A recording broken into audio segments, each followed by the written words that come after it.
What's up guys, how's it going? It's Joe here. Today we're reacting to Jeremy Sochan is breaking basketball. This guy's breaking the NBA apparently. We're going to find out who he is and why he is breaking it. This is a video by Misappointed. Now go and subscribe to their channel. They have about 2,000 subscribers, so go show some love over there. Subscribe to me. We're on the road to 20k and everyone will be happy, won't they, if you just click that subscribe button. Let's dive into this and find out why he's breaking the NBA. Jeremy Sochan is quickly becoming one of the most hated players in the entire NBA. All the things you're supposed to do on the basketball court, he does the exact opposite. And I'm not talking about his rainbow of hair colors or goofy demeanor. I'm talking about taunting his opponents into being ejected, picking fights with the league's most fearsome enforcers, attacking future Hall of Famers on social media, ripping his own. Does basketball have enforcers?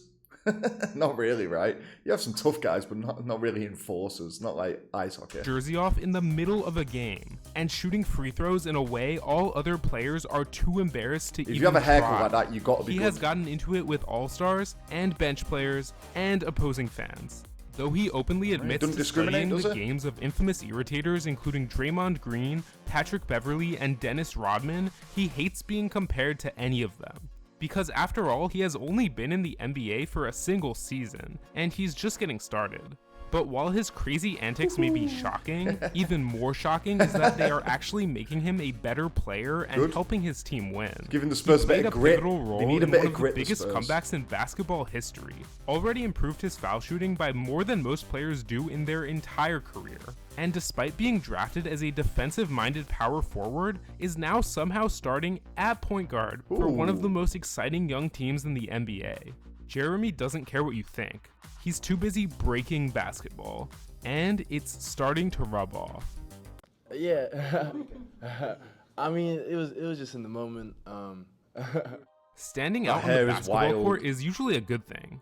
For Jeremy Sochan, he had no choice. Born in rural Oklahoma as the eldest son of two basketball players at D2 Panhandle State, he moved all the way to England at the age of 2 because of his father Ryan's professional career. His mother Annetta was from... He's English! How do I not know about him? He's English. I don't care if he was born in America. If he moved to England when he's 2, he's English. We claim him. We claim you, Jeremy. We claim you. Poland. And he would travel there during his breaks from school to reunite with family. Wherever he went, Jeremy was the foreign kid. Luckily, his game did all the talking he needed to.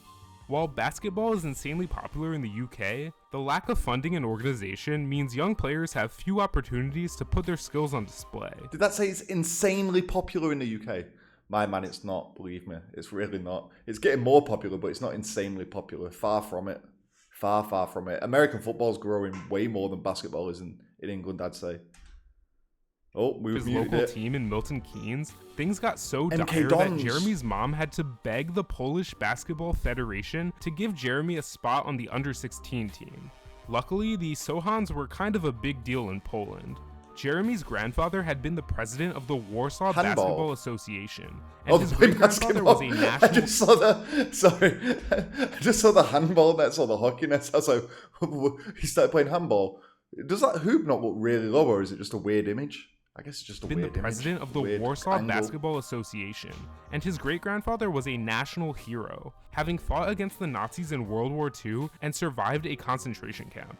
Coach David Mazur reluctantly gave Jeremy the last spot on the team, which turns out to be one of the best decisions he ever made, since Jeremy led Poland to the European Class B title in 2019, winning MVP. He then moved to the States to play for high school powerhouse La Lumiere, only to have his season cut short by the pandemic, move back to Europe to play in the German Pro League, dominate there, commit to Baylor, and finally move back to America to play for the Bears. Been traveling the globe. Once he arrived at Baylor, Jeremy was all of a sudden a European player, which according to Baylor assistant Bill Peterson, meant all of the other players thought he was soft. Jeremy made it his #1 mission to prove to... Excuse me. Why does that make him soft? Because he's a European player. Why does that make him soft, eh? To everyone that he was not. This meant diving for loose balls, setting hard screens, boxing out aggressively, and becoming a menace on the court. His physicality didn't always limit itself to the opponent, as Jeremy one time landed on fellow Bear Matthew Meyer an inadvertent elbow so hard that it knocked out a tooth which Jeremy later found lodged in his own arm. He promptly removed it, bandaged up, and returned to the game. Having adjusted to playing in so many different countries, Jeremy no longer had any shyness about being himself when acclimating to a new team. Moreover, he knew exactly what it took to bring his teammates together. During a flight delay at the airport before a game against Kansas State, one of Jeremy's teammates jokingly bet him $200 to shave off his signature colorful hair, to which Jeremy not only agreed, but started doing then and there in the airplane with a pair of battery-powered clippers before the plane had to take off and he was left with a half-shaven head. The episode not only became legendary among the Baylor players, it proved just how well Jeremy understood that being a clown could get his teammates going. My man just wanted the $200, don't kid yourself. He's not trying to bring the team together. My man just after the money. And his teammates really needed to get going most was in that year's NCAA tournament, when the number 1 seed Bears found themselves down 25 points against number 8 UNC with 10 minutes to go. While even the announcers had started counting Baylor out, Jeremy had not. He single-handedly put on one of the most infuriating performances of all time, getting up in the Carolina players' faces, diving for loose balls, playing entirely too hard for a player whose team was facing such an insurmountable margin. After drawing a straight elbow from Brady Manick, one of the Tar Heels' top scorers, he performed an epic flop, drawing a flagrant 2 foul and having the That's the European in him. He knows that's a flop. UNC star ejected from the game. Maybe that's why you call him soft. He then got up close and personal with Carolina big Armando Bacot, so much so that the usually solid Bacot forgot how to shoot free throws, allowing Baylor back into the game. Jeremy then capped it all off by banking, yes banking, a massive three-pointer to help force overtime. Unfortunately, the Bears eventually lost the game, meaning the remarkable performance was largely forgotten. However, just getting to overtime was an accomplishment. If Baylor had pulled it out in the extra session, it would have been the single largest comeback win in March Madness history. Back in Europe, I was number 9, and then when I got to Baylor, I was number 1. So 9 plus 1 is 10. Yo, he has a weird accent. When he said 9 plus 1, he sounded American, but when he said 10, he sounded British. That was weird. I was number 1, so 9 plus 1 is 10. 10? You know what I mean? His 10 sounds English. A group who clearly didn't forget Jeremy's showing against UNC was NBA scouts. Despite meager statistics, the Polish freshman was selected 9th overall by the San Antonio Spurs in the 2022 NBA draft. The Polish powerhouse. Making it to the NBA was largely thanks to his family, particularly his mom, who always gave him the advice to be cheeky on and off the court. Advice Jeremy took to heart. During the 2022 Summer League, the Spurs rookie, who had still not played a single official game in the NBA, directed his cheekiness to NBA superstar Russell Westbrook. While playing a word association game with teammate Malachi Branham for the Spurs social media, Jeremy responded to the prompt, "Russell Westbrook gets a lot of them," by saying, "bricks." The answer was triple doubles, but Jeremy's savage take exploded online, prompting an eventual apology to the multi-time All-Star, with Jeremy saying it was just banter. Jeremy's attitude also showed up on the court, when in an NBA needs this as well. I saw a video with Giannis. I keep pronouncing it wrong and saying Giannis. I'm correcting myself here. Giannis just got ejected from a game for like half of a stare down after he dunked on a guy and he got ejected from the game. The world's going soft, man. In football, it's going soft. In NBA, it's going soft. In football, I mean, like soccer. The world's going soft and I'm not here for it. We need more Jeremys in the world. Early November game against the Memphis Grizzlies, he reportedly tried to disrupt Memphis center Steven Adams' concentration on the last play of overtime by resorting to, pinching his opponent's nipple, a tactic which seemingly did not work, as the Spurs lost the game, and which later prompted Adams to call the rookie a dirty redacted. Then, in a January matchup against the Brooklyn Nets, he went up against noted NBA tough guy Markieff Morris, whose reputation for not taking any BS didn't stop Jeremy from jawing.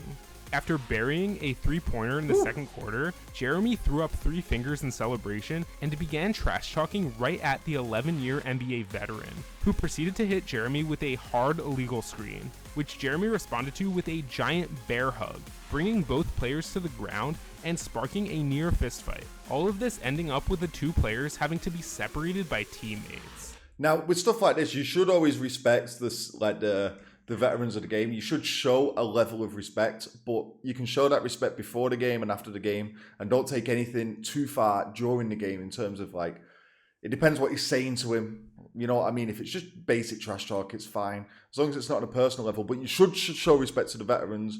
But as long as you can take, if you give it, as long as you can take it, I have no issue with like riling up the opposition. I have no problem with it at all.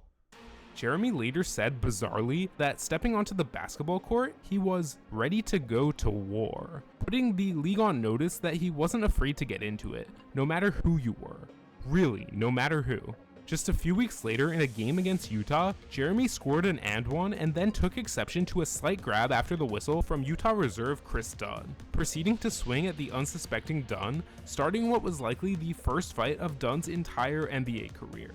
But Jeremy's willingness to fight extended beyond rival players. In a March game against the Rockets, he inexplicably ripped his own jersey at the chest in frustration, causing the game to be delayed so that he could get a new one.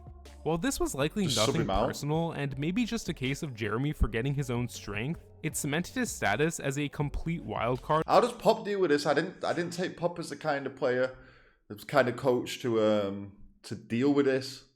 Maybe he must see something, right, to put up with it. Because I don't know, am I wrong in that? I just feel like with the Spurs, he's always had kind of calm personalities. We think of Tim Duncan, Tony Parker, Ginobili, Kawhi Leonard, Mills. They've always been kind of calm. I can't really think of him ever having a player like this before.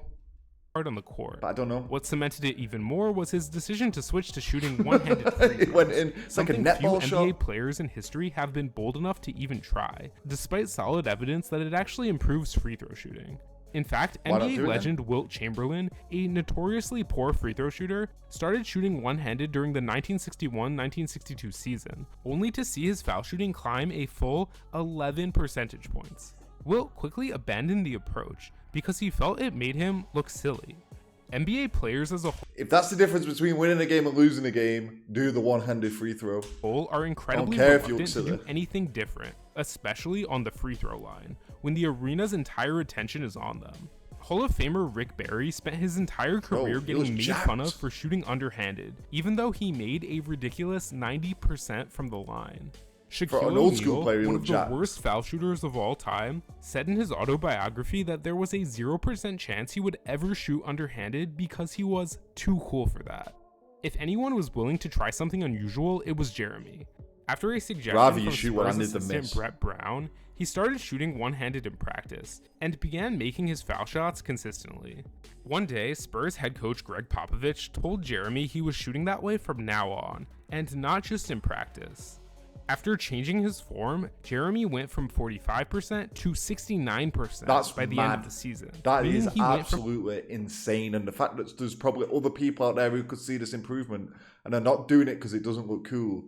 You're an idiot, man. I love Shaq, but Shaq, no, I'm not going to say that. A terrible foul shooter to a pretty good crushed me with one just by being unafraid of making a fool of himself. I don't really care, so if it works, it works. And I mean, I was like, let's do it. Most NBA players that are afraid of making a fool of themselves respect the hierarchy of the league's best players. Rookies keep their mouths shut, and you better not criticize someone who is better than you. All-stars, well, they're pretty much untouchable. Jeremy skipped just the All-Stars and went right for the league's most legendary player, tweeting from home while watching LeBron James sell some contact in the Lakers playoff series against the Nuggets. Why does King James flop so much?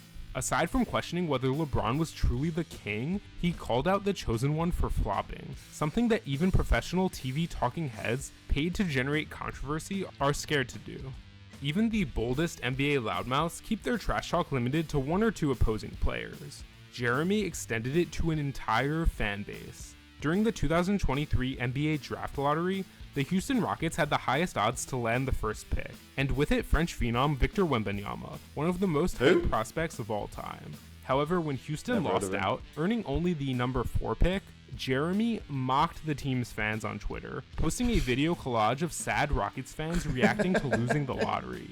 Then when the angry Rockets fans responded by starting an entire Twitter Spaces with the whole purpose of roasting Jeremy, he decided to join in and take part in the roast of himself.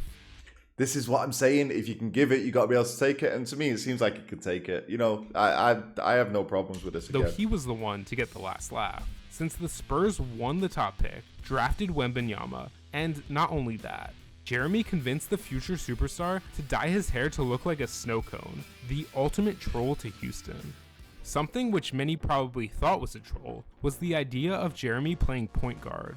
He did so a few times his rookie year in the absence of Trey Jones, though with mixed results. However, Coach Pop shocked the world by announcing Jeremy as the full-time starter at point guard prior to the 23-24 They have a big team, don't they? And Like, while he massive isn't height-wise. exactly Steph Curry, that doesn't mean the experiment is doomed to fail. As Jeremy has shown his whole career, appearances can be deceiving. Sometimes you have to try something ridiculous to give your team the edge. Throughout his globetrotting basketball journey, the Spurs star has realized that defying expectations can be the key to unlocking a level of play beyond what many think possible. There's a method to the madness, and basketball better watch out. There we go. I really enjoyed that video. That's the first video we've watched from this YouTube channel, Disappointed. The original video will be down in the description. I'm not sure what else they have on the channel, but you can go and check it out. Go and subscribe to them. Please do subscribe to me. I hope you did enjoy the video. I'm going to keep an eye out for this kid. He seems entertaining to me. Just hope he don't take the disrespect too far, but I think it's good for the Spurs to have a gritty player like that in the team alongside a superstar, or maybe potential future superstar in Wembanyama. So let's see what the future holds for the Spurs. It's going to be an interesting ride with a very experienced coach who should be able to manage it all and put all the pieces together. I will see you for the next video, so make sure you subscribe. Take it easy. Peace.